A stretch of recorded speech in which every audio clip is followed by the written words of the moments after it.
मालेगांव के पावरलूम संकट पर सियासी ड्रामा, क्या इस बार भी सिर्फ कागजी वादे होंगे? नमस्कार, मैं कलीम खाटिक।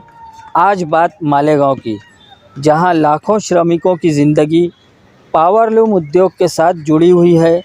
लेकिन ये उद्योग जो इस शहर की रगों में दौड़ता था, अब दम तोड़ रहा है। और इस दम तोड़ती हालत में भी हमारे नेता ओवैसी और स्थानीय विधायक मुफ्ती इस्माइल सिर्फ बयानों और कागजी वादों तक सीमित हैं। असदुद्दीन ओवैसी ने केंद्रीय कपड़ा मंत्री गिरिराज सिंह को एक लंबा चौड़ा पत्र लिखा है। पत्र में मालेगांव के पावरलूम उद्योग की हालत और सुधार के लिए सुझाव दिए गए हैं, ठीक वैसे ही जैसे उन्होंने पहले भी कई बार किया था। लेकिन सवाल यह है कि इन कागजी वादों का क्या हश्र हुआ? क्या पिछले पत्रों से मालेगांव का कुछ भला हुआ? दूसरी ओर मुफ्ती इस्माइल, जो स्थानीय विधायक हैं, ने भी अपने हिस्से का ड्रामा शुरू कर दिया है।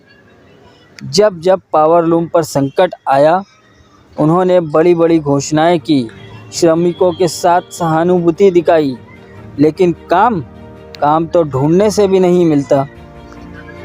लगता है दोनों नेताओं के लिए पावरलूम सिर्फ एक चुनावी मुद्दा है। ओवैसी के पत्र और मुफ्ती इस्माइल के भाषण, दोनों में कुछ नया नहीं है। इस बार भी हमें सिर्फ कागज़ के फूल ही मिलेंगे। सवाल है कि क्या ये फूल मालेगांव के बेरोज़गार मज़दूरों के पेट भर सकते हैं? मालेगांव में करीब 3 लाख पावरलूम और 5 लाख श्रमिक काम करते थे, लेकिन बीते कुछ सालों में ये संख्या लगातार गिरती जा रही है।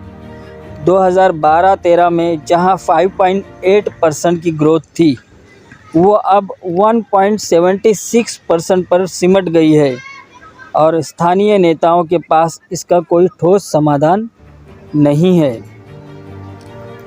क्या मुफ्ती इस्माइल ने कभी केंद्र सरकार पर दबाव बनाया?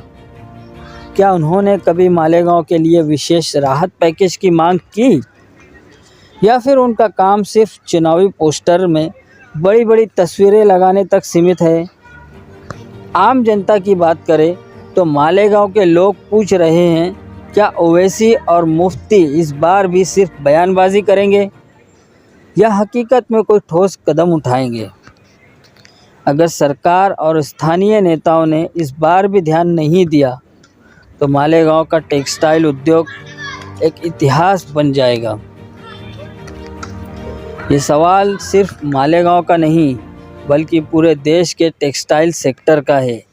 अगर आज हम इन नेताओं से सवाल नहीं पूछेंगे तो कल जवाब मांगने का भी वक्त नहीं बचेगा।